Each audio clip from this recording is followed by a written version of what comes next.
ኤስኦኤስ የትምህርትና ሁለንተና አቅም ማጎልበት ፕሮጀክት ደብረ ታቦር ቅርንጫፍ አስተባባሪ አቶ አሰፋልን እንደሚሉት ፕሮጀክቱ ወደ ከተማው ከመምጣበት ጊዜ ጀምሮ 4 ማዕቀፎች ላይ ሲሰራ መቆየቱን በመግለጽ በወላጆችና በአሳዳጊዎች፣ በሕፃናት፣ በትምህርት ቤቶች፣ በማኅበረሰብ አቀፍ ድጋፍና እንክብካቤ ጥምረቶች፣ በገንዘብ ቁጠባና ብድር ማኅበራት ላይ ትኩረት አድርጎ መስራቱን ይናገራል።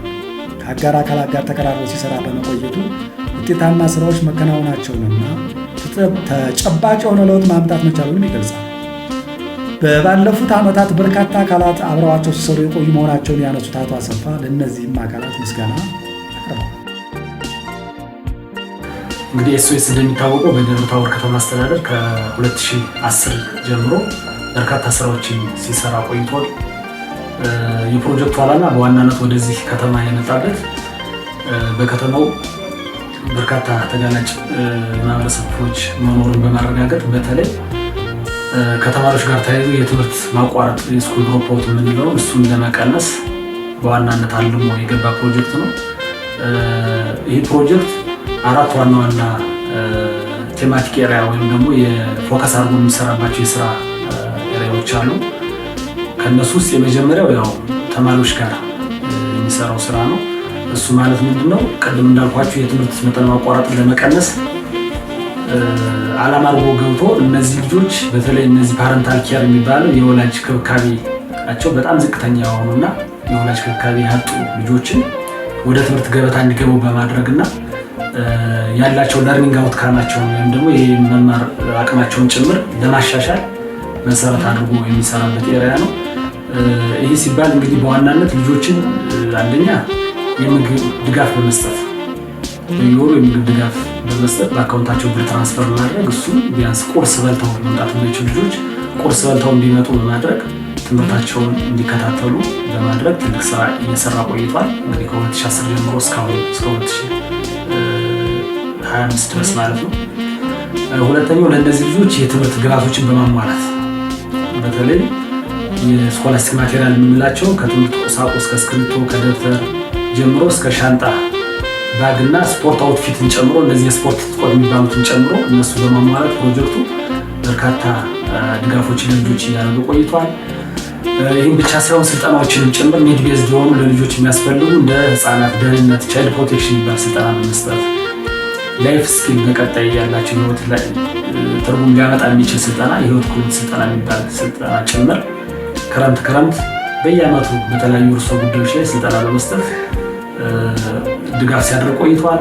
በተለይ ለልጃገረዶች ደግሞ የንጽህና መጠበቂያ ሳኒታሪ ፓድ የምንላቸው እንደ ሞዴስ፣ አንደርዌር ወይም ፓንት የምንላቸው እና ሌሎች አስፈላጊ እነዚህ ሳሙና ጭምር ፈሳሽ ሳሙና፣ የገላ ሳሙና ጭምር እነሱን በመለየት ለልጆቹ በርካታ ግብዓቶችን በመስጠት እንግዲህ ቀደም እንዳልኳቸው የተሻለ የትምህርት አፈጻጸም ጭምር እንዲኖራቸው እያደረገ ቆይቷል። ሁለተኛው ቴማቲክ ኤሪያው ትምህርት ቤት ጋር ተያይዞ ነው። የካፓሲቲ ቢልዲንግ ላይ ይሰራል ትምህርት ቤት ላይ። ይህ ምንድነው? የካፓሲቲ ቢልዲንግ ትምህርት ቤቶች ላይ በመስራት የትምህርት ጥራትን ጭምር ማረጋገጥ ዓላማ አድርጎ እየሰራ ቆይቷል። ይህንም ለማሳካት አንደኛ የመምህራንን አቅም ግንባታ ስልጠና በመስጠት በተለያዩ ርዕሰ ጉዳዮች በርካታ ስልጠናዎችን ወደ 7-8 የሚሆኑ ስልጠናዎችን ኒድ-ቤዝድ የሆኑ ስልጠናዎችን ተሰጥተዋል። ለምሳሌ እንደው ለማንሳት ያክል የሲፕ የሚባል ስልጠና ተሰጥቷል። እንደገና አክቲቭ ለርኒንግ የሚባል ክላስሩም ማኔጅመንት የሚባል ሌሎች በርካታ ስልጠናዎች ለመምህራን አስፈላጊ የሚባሉት ስልጠናዎችን በሙሉ የሳይንስ ኪት ስልጠና ጭምር በርካታ ስልጠናዎችን ለትምህርት ቤቱ ተሰጥቷል። እነዚህ ስልጠናዎች ሲሰጡ ማቴሪያሎችን ጭምር በግብዓት በመስጠት ነው ለትምህርት ቤቱ። ግብዓቶቹ ለምሳሌ ከትንሹ ብንነሳ ከሀሳብ መስጫ ሳጥን ጀምሮ እስከ ትልቁ ሪዞ ማሽን ድረስ ኮምፒውተር፣ ፕሪንተር፣ እነዚህ ግሪን ቦርድ የምንላቸው ለትምህርት ቤት አስፈላጊ የሚባሉ የሳይንስ ኪት ማቴሪያሎችን ጭምር የስፖርት ትጥቅ ለተማሪዎች ጭምር እነሱ በርካታ ግብዓቶችን ለትምህርት ቤት በማሟላት የህንፃ ግንባታ እንደምታስታውሱት መቱ ማርያም ትምህርት ቤት፣ ታቦር ትምህርት ቤት፣ ሽንት ቤትም የክላስሩም እነሱን ግንባታዎች ጭምር በማድረግ ትምህርት ቤቶች የተሻለ የመማር ማስተማር ሂደት እንዲፈጥሩና ኳሊቲ ኤዱኬሽንን አብሮ ኢንሹርድ እንዲደረግ ጭምር ኤስኦኤስ በርካታ ስራዎችን ሰርቷል።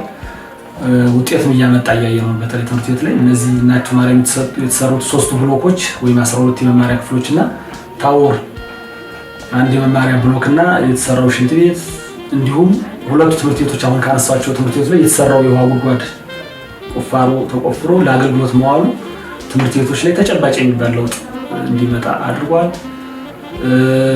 ቀጭን መስክ ትምህርት ቤት ታንከር የውሃ ታንከር ሳይቀር ሰጠን ወደ ስኩል ግሪኒንግ ተግባራዊ እንዲሆን በማድረግ በኩል ችግኝ ሳይቀር ገዝተን ለ6 ትምህርት ቤቶች እነሱ ሁሉ ሰጠን። ትምህርት ቤት ላይ አስፈላጊ የሆኑ ግብዓቶች በማሟላት የተሻለ የትምህርት አፈጻጸም እንዲኖር ኤስኦኤስ በርካታ ስራዎችን ሰርቷል ማለት ነው። ሌላው ሶስተኛው የቴማቲክ ኤሪያ ወይም ኤስኦኤስ ሰራበት የቆየ ስራ መስክ ወላጆች ላይ ነው። ወላጆች ላይ በተለይ ለልጆቻቸው ኬር የማድረግ ክብካቤ የማድረግ አስፈላጊ የሆኑ ለልጆቻቸው አስፈላጊ የሆኑ ግብዓቶችን በማሟላት በኩል አቅም በመፍጠር በኩል ኤስኦኤስ ሰራ ቆይቷል። ይህን ለማድረግ አንደኛ ለወላጆች ሙያዊ ስልጠና ሰጥቷል። ቮኬሽናል ስኪል ትሬኒንግ የሚባል ስልጠናዎችን ሰጥቷል። እነሱን በመስጠት በመረጡት የስራ ዘርፍ የመነሻ ካፒታል ተሰጥቷል።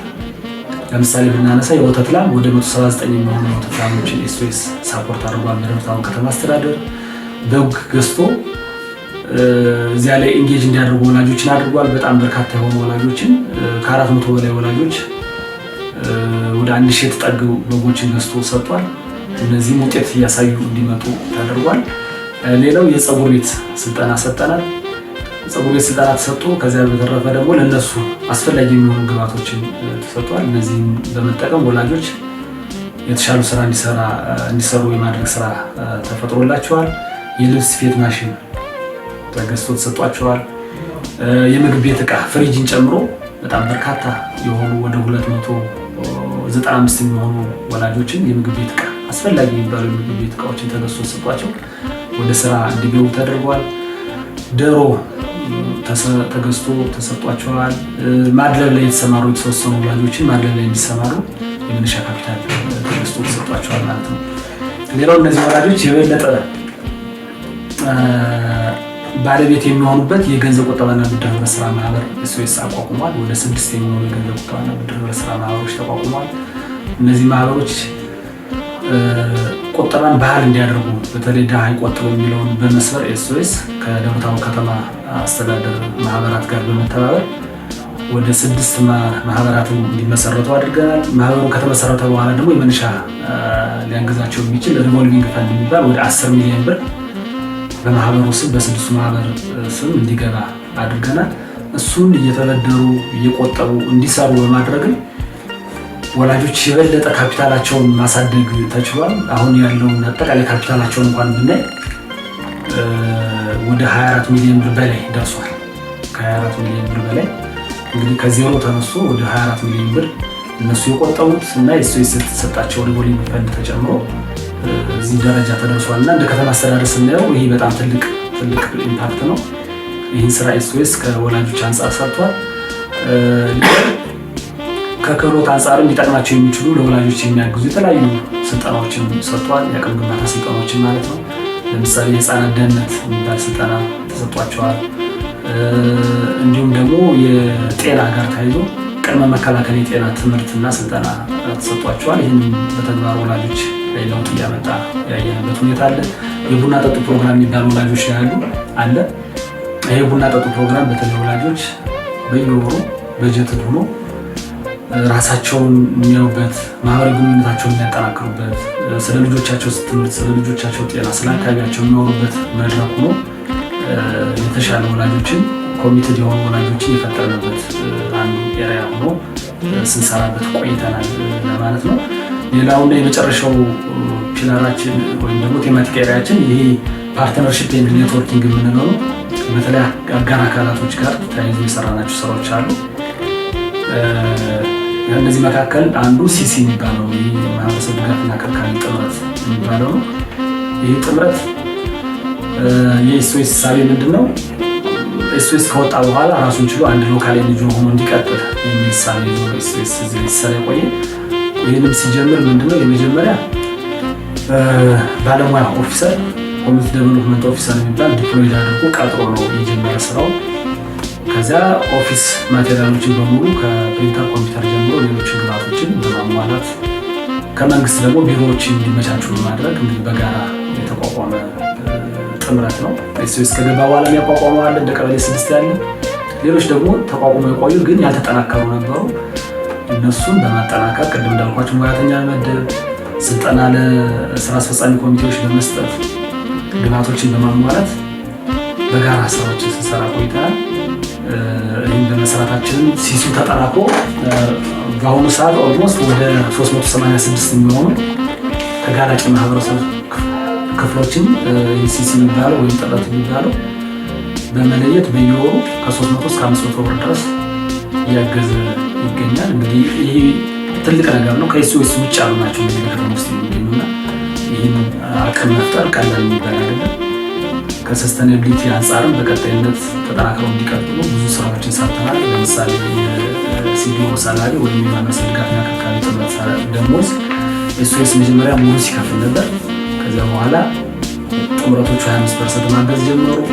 አሁን 50% እያገዙ ቆይተዋል። ከነገ በኋላ ደግሞ ሙሉ ክፍያ ከፍለው የተሻለ ተቋም አድርገው እንደሚቀጥሉ ያረጋገጠበት ሁኔታ አለ። ከዚሁ ጋር ተያይዞ እንደምታስታውሱት በከተማ አስተዳደር ደረጃ ኤስኦኤስ የህንፃ ገንብቷል። ኮመርሻል አይጄ የሚባል ወይም ደግሞ በንግድ በኪራይ ሊያስገኝ የሚችል ህንፃ ተሰርቷል። እሱ ጋር ተያይዞ እንደምታስታውሱት ከተማ አስተዳደሩ ወደ 50 ሺህ ብር ተከራይቶት አገልግሎት እየሰጠ ነው። የ50 ሺህ ብር ደግሞ በየወሩ ለ100 ህፃናት 500 ብር ኪራይ የሚገኘውን ኪራይ ለነሱ የተላለፈ ለእነዚህ ልጆች ቢያንስ የቁርስ ድጋፍ እንዲደረግ አድርጓልና ይሄ እንግዲህ ኤስኦኤስ ከአጋር አካላት ጋር በጋራ የሰራው ስራ ነው። አጋር አካላት ቦታውን ሰጡ፣ ከተማ አስተዳደሩ በነፃ ቦታ ሰጠ። ኤስኦኤስ ደግሞ ህንፃውን ገነባ። ለከተማ ለሚገኙ ተጋላጮች፣ አረጋውያን፣ ህፃናት በተለያየ መንገድ እንግዲህ ህንፃ እያገለገለ ይገኛልና የፕሮጀክቱን የቀጣይነት ሁሉ የሚያረጋግጥ ስራ እንደተሰራ አንዱ ማሳያ ነው ማለት ነው። ሌላው እነዚህ ሁሉ ስራዎች ስንሰራ የራሳችን የክትትልና ድጋፍ ስልት ነበረ። የመጨረሻው አንዱ ስልታችን ነው። ይሄ ምንድነው? አንደኛው የጂኤምቲ ይባላል። በየወሩ የጋራ ክትትል ቡድን ከትምህርት ቤቶች፣ ከሳኮች፣ ከተለያዩ መምሪያ ኃላፊዎች የተውጣጡ ቡድኖች ናቸው። እነዚህ በጋራ ሆነን ኤስኦኤስን ምን ሰራ፣ ያሉ ክፍተቶች ምንድን ናቸው፣ ምን ይዞ መጣ፣ ለእነማን ደረሰ የሚለውን ነገር በመካከል እንደ ድልድይ ሆኖ የሚገመግም ኮሚቴ ነው። ይሄ ጂኤምቲ ኮሚቴ የሚባለው ይህም በየወሩ የገመገመ የፕሮጀክቱን ውጤታማነት ፕሮጀክቱን በጣም እንደምታስታውስ እናንተም እስከ ማድነቅ ድረስ የተደረሰበት በዚህ መንገድ ነው እና እነዚህ ስራዎችን በጋራ እየሰራ ቆይተናል። ሌላው የክትትል መንገዳችን በጎ ፈቃደኞች ወደ 44 የሚደርሱ በጎ ፈቃደኞች መጀመሪያ 57 ነበሩ። አሁን ታርጌቶቻችን ሲቀንሱ ወደ 44 የሚሆኑ በጎ ፈቃደኞች አሉ። እነሱ ቤት ለቤት ክትትል እያደረጉ ወላጆችን ከኤስኦኤስ የሚመጡ ግብዓቶችን ወደ እነሱ በማድረስ በኩል ከእነሱ ያሉ ችግሮችን ለይተው ወደኛ ወደ ፕሮጀክቱ በማድረስ በኩል ከፍተኛ የሆነ ስራ እየሰሩ ቆይተዋል። እነዚህ በጎ ፈቃደኞችን እውነት ለመነጋገር የሚመሰገኑና ከኛ ጋር በባለቤትነት ሲሰሩ የቆዩ ናቸው። በእንደዚህ አይነት መንገድ ብቻ ስራዎቻችን እየገመገም እየተከታተል ኤስኦኤስ ውጤታማ መሆኑን እያረጋገጥን ቆይተናል። እውነት ለመነጋገር ደብረ ታቦር ከተማ አስተዳደር ከመጀመሪያው ጀምሮ ከአጋር አካላት ጋር የነበረን ግንኙነት በጣም የሚገርም ጠንካራ የሆነ ግንኙነት ነው የነበረን። ሌሎች እድሎች ሁሉ እንዲፈጠሩ ያደረገ የአጋር አካላቱን ጭምር ጠንካራ መሆን ነው። ከኛ ጋር በባለቤትነት ማገዝ መቻሉ ነው። የደብረ ታቦር ከተማ አስተዳደር ምክትል ከንቲባ አቶ ኃይለዩ ሰለሞን እንደሚሉት ኤስኦኤስ ለከተማዋና ለማህበረሰቡ ዘርፈ ብዙ ስራዎችን እየሰራና በሰራቸው ስራዎች ለውጥ ማምጣት የቻለ በመሆኑ በህዝቡ ልብ ውስጥ ያለ ባለውለታ ፕሮጀክት መሆኑን በተማሪዎች ከማብቃትና የተማሪዎች ችግር ከመፍታት አንጻር በርካታ ስራዎች ሲሰራ ነው የቆየ። እስከ 1500 በላይ ተማሪዎችን ይዞ እነዚህን ተማሪዎች በምገባ በትምህርት ቁሳቁሳቸውን ከማሟላት ጀምሮ የንጽህና መስጫ ቁሳቁስ ከማሟላት ጀምሮ በርካታ ስራ በመስራት ከትምህርት ገበታ ውጪ ሆኖ የነበሩ ህፃናትን ወደ ትምህርት ገበታቸው እንዲገቡ በማድረግ እንዳየነው ከ7-8 ዓመት በላይ ተማሪዎችን ወደ ትምህርት ገበታቸው ሆነው ያሰቡትን ዓላማ ጭምር እንዲያሳኩ ትልቅ ድጋፍ ሲያደርግ የቆየ ድርጅት ነው ማለት ነው። ይሄ ብቻ ሳይሆን በትምህርት ቤትም ጨምሮ የትምህርት ቤት ግብአትን ከማሟላት እና ራሱ ትምህርት ቤቱን ከመገንባት ጀምሮ በጣም ሰፊ ስራ ነው የሰራው። እንግዲህ ትምህርት ወሳኝ ነው ብሎ አምኖ በዛ ዘርፍ እየሰራ የቆየ ድርጅት ነውና በዚህ መሰረት ከትምህርት አንፃር በተለይ የትምህርት ቤቶች ቁሳቁስ በጣም ደካማ ነው የነበረው ለደብረ ታቦር ከተማ አስተዳደር። ይሄን የትምህርት ግብአታቸውን ከማሟላት ጀምሮ በጣም ሰፊ ስራ ነው የሰራው። በተለይም የተማሪዎች መማሪያ መጽሐፍቶች በተለይ አጋዥ መጽሐፍቶች ከማሟላት በጣም ሰፊ ስራ ሰርተዋል። እነ ሬሶ ማሽን የሚባሉ የቅድመ መደበኛ እንዲማሩ የሚያግዝ ነገርም ጭምር ከማሟላት አንፃር ሰፊ ስራ ነው የሰራው ማለት ከትምህርት አንፃር። ይሄ ብቻ ሳይሆን እናቲቱ ማርያም ትምህርት ቤት እጅግ በጣም የመሳቆለ የደከመና እውነትም ትምህርት ቤት ነው ወይ ብለን እንዳትወስድ የሚያደርግ የገጽታ ግንባታ ነው የነበረው። ነገር ግን ኤስኦኤስ ይህን ትምህርት ቤት ካየ በኋላ መስራት አለብኝ ብሎ ትምህርት ቤቱን አሁን ዛሬ ላይ በምናይበት መንገድ ሰርቶ የታደገና የህዝብን ከልብ ህዝብን የሚደግፍ ድርጅት መሆኑን ያየንበት ነው ያለው ማለት ከትምህርት አንፃር ሰፊ ስራ ነው የሰራው። ይሄ ብቻ ሳይሆን እንግዲህ ከወላጆቹን ከመደገፍ አኳያም በተመሳሳይ ህፃናት ላይ ብቻ በመስራት የትምህርታቸውን ሊያሻሽሉ ስለማይችሉ ወላጆችም ላይ በስፋት ነው የሰራው ኤስኦኤስ። በዚህ መሰረት እንግዲህ ወላጆች የተለያዩ ስልጠናዎችን ጭምር ለወላጆች የአቅም ግንባታ ስልጠናዎችን በመስጠት ልጆቻቸው እውቀት በትምህርታቸው የተሻለ ትውልድ እንዲሆኑ ሊያስችል የሚችል ድጋፍ እንዲያደርጉ አልሞ ድጋፍ ሲያደርግ ሲያሰለጥን ሲያበቃ የቆየ ነው። ይሄ ብቻ ሳይሆን በኢኮኖሚያቸው የተሻለ ወላጆችም ጭምር እንዲሆኑ እውነት ለመነጋገር ሰፊ ድጋፍ ነው ሲያደርግ የቆየ እዚህ ከተማችንና በህዝቡ ውስጥም ጭምር የገባ ድርጅት ነው። እንግዲህ በርካታ ላሞችን በርካታ በጎችን በተመሳሳይ የልብስ ስፌት ማሽኖችን በማሟላት እንደዚሁም የምግብና ምግብ ነክ ነገሮችን ወላጆች ገቢያቸውን እንዲያሻሽሉ ለማድረግ ግብአቶችን አሟልቶ በዛ ዘርፍ ጭምር እንዲሰማሩ በማድረግ በርካታ ወላጆች በዛ ላይ እንዲሰማሩ የተደረገ። በተለይም በላም በኩል የሰራው ስራ ወደ 179 ላሞችን ድጋፍ በማድረግ በርካታ ወላጆችን ተጠቃሚ ለማድረግ ጥረት ያደረገበት ሁኔታ ነው ያለ። ከተማ አስተዳደሩ በተለይም በላም ዘርፍ ላይ የተሰማሩትን ከመደገፍና ቦታ አመቻችቶ ጭምር በመስጠት የተደረጉ ጥረቶች ይበል የሚያስብሉ ናቸው። ስለዚህ ተማሪዎችን ከመደገፍ ባለፈ ወላጆችንም በመደገፍ ረገድ በማብቃት ረገድ ትልቅ ስራ ነው የተሰራው። ይሄ ብቻ ሳይሆን ኢኮኖሚያቸው ቀጣይነት ባለው እንዲሻሻልም ጭምር ሰፊ ድጋፍ አድርጓል ማለት ነው። እንግዲህ ከ10 ሚሊዮን ብር በላይ ሪቮልቭ ፈንድ ጭምር በመስጠት በብድርና ቁጠባ በ6 የገንዘብ ብድርና ቁጠባ በማደራጀት ከ2006 በላይ ይመስለኛል አባላት ጭምር በዚህ ደረጃ ኢኮኖሚ ዝቅ ያሉ ልጆቻቸውን ለማስተማር ይቸገሩ የነበሩ ቤተሰቦችን በማደራጀት 10 ሚሊዮን ብር ጭምር ድጋፍ አድርጎ ሪቮልቭ የሚያደርግ ገንዘብ በዚህ የብድርና ቁጠባ አገልግሎት እንዲጠቀሙ በማድረግ በአሁኑ ሰዓት ወደ 24 ሚሊዮን ብር እንዲደርስ አስችሏል ማለት ነው እና በአጠቃላይ ትምህርት ቤቶችን ከመደገፍ ተማሪዎችን ከመደገፍ ከዛም አልፎ ወላጆችን በመደገፍ ረገድ ከትምህርት አንፃር በጣም ሰፊ ስራ ነው የሰራው። ባለፉት ዓመታት መምህራንን ወላጆችን በማብቃት በማሰልጠን ረገድ የትምህርት አመራሩን በማሰልጠን ረገድም እንዲሁ ሰፊ ስራ ሲሰራ የቆየ እውነተኛ ህዝብን የሚደግፍ ህዝብን ለመደገፍ የመጣ የልማት ድርጅት ነበር ብሎ መውሰድ ይቻላል ማለት ነው። እንግዲህ ቅድም እንዳልኩት ከ2010 ጀምሮ የገባ የልማታዊ ድርጅት ነው። ይሄ ድርጅት ሁሌ እኛ ጋር ይኖራል ተብሎ አይታሰብም። ቢቆይ ደስ ይለን ነበር፣ ግን የማይቆይ መሆኑ ከመጀመሪያው የሚታወቅ ስለሆነ ደብረ ታቦር ከተማ አስተዳደር ውስጥ መላ ህዝቡ ኤስኦኤስ ለደብረ ታቦር ከተማ ምን እንደሰራ ሁሉም ህዝብ ያውቃል እና በዚህ ደረጃ በህዝቡ ውስጥ የገባ ድርጅት አለ ብሎ መውሰድ ይከብዳል እውነት ለመነጋገር ማለት። ይሄ የሆነው የመጣችን ሀብት በሚፈለገው ደረጃ ለህዝቡ ጭምር የሚያውል ድርጅት ከመሆኑ ጋር ተያይዞ የሚታዩ የሚቆጠሩ ልማቶችን ያለማ ከመሆኑ ጋር ተያይዞ በህዝባችን ልብ ውስጥ የገባ ድርጅት ነው። ስለሆነም በዚህ ድርጅት ውስጥ ሲያገለግሉ የነበሩ በደብረ ታቦር ከተማ አስተዳደር ያሉ ባለሙያዎችን በክልል ደረጃ በተመሳሳይ በአጠቃላይ ፕሮጀክት ማናጀር ዳይሬክተሮችን እና አጠቃላይ ከላይ እስከታች ያለው ኤስኦኤስ ስታፍ ትልቅ ምስጋናና አክብሮት ነው ማቅረብ የሚፈልገው። የደብረ ታቦር ከተማ አስተዳደር ከንቲባ አቶ ደሴ መኮንን እንደሚገልጹት የኤስኦኤስ ፕሮጀክት ለከተማዋና ለማህበረሰቡ በርካታ ስራዎችን ሲሰራ የቆየና የተለያዩ ድጋፎችን ያደረገ እንዲሁም ህዝቡን በተለያየ ዛጋ ተጠቃሚ ማድረግ የቻለ ትልቅ ባለውለታ መሆኑን በመጥቀስ ለውጥና ውጤት ማምጣቱን ይናገራል።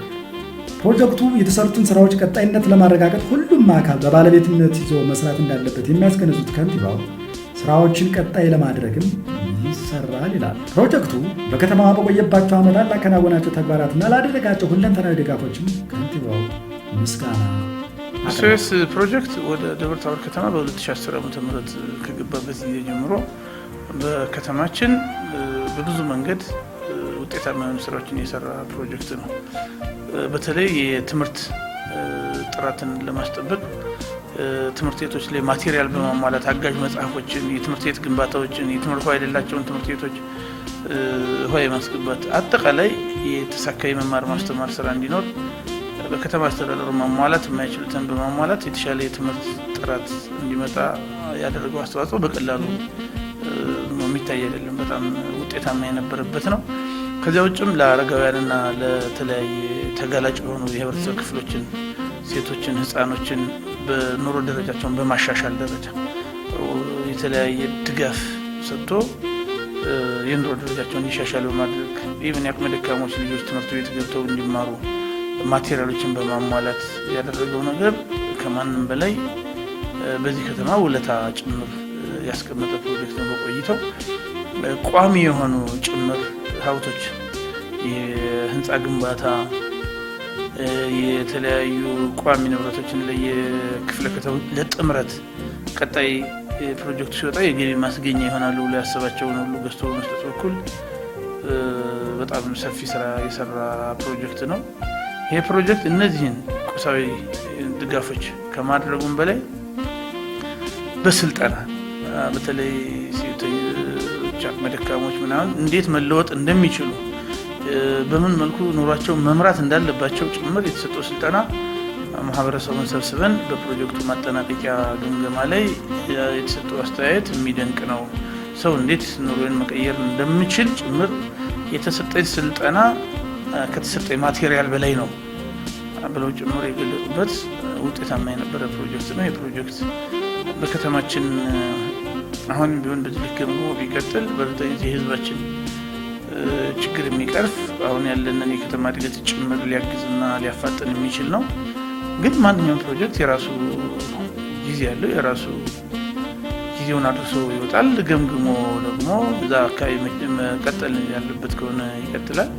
ስለዚህ በፕሮጀክት አሰራር መሰረት ከቻለና ውጤታማ ከሆነባቸው አካባቢ የሚቀጥል ከሆነ ቀጣይ የሚቀጥል ተስፋ እያደረግን ለነገር ግን በመውጣቱም ቢሆን ያስቀመጠልን ያገዘን እገዛ ቀላል ነው ብሎ መውሰድ አይቻልም። አወጣጡን በምንም ሳይሆን እንደ ማንኛውም ፕሮጀክት በተቀመጠለት ጊዜ ውስጥ የተቀመጠለትን ተግባሮች አከናውኖ የመጣ ስለሆነ ወደዚህ መጥቶ እንደገና የሚያግዘን ባይሆን ያለውን እያመሰገን የሰጣቸውን ስልጠናዎች ተከታትለው ውጤታማ ማድረግ ነው። በተለይ ከኛ የሚጠበቀው አሁን ፕሮጀክቱ የመቀጠል ያለ መቀጠል ጉዳይ አይደለም። ፕሮጀክቱ ጥሏቸው የሄዱ እንትኖችን የማስቀጠል አቅመ ደካሞችን በዚያው እንዲቀጥሉ የማድረግ ኑሯቸው እንዲሻሻል የሙያዊ ድጋፍ የመስጠት አስተዳደራዊ ድጋፍ የመስጠት ስራ ከኛ ይጠበቃል።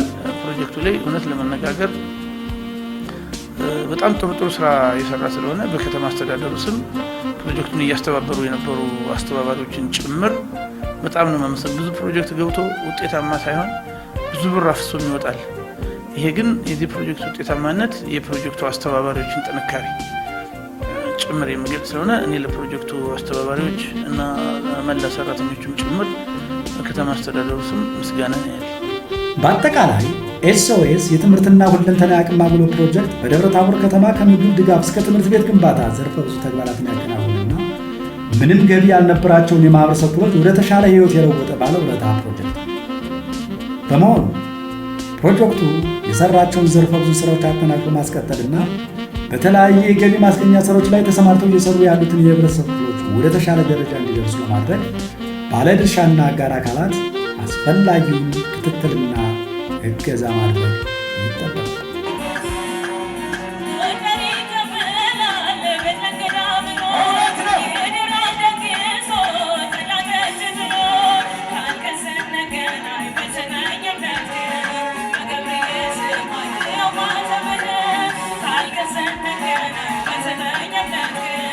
Thank you.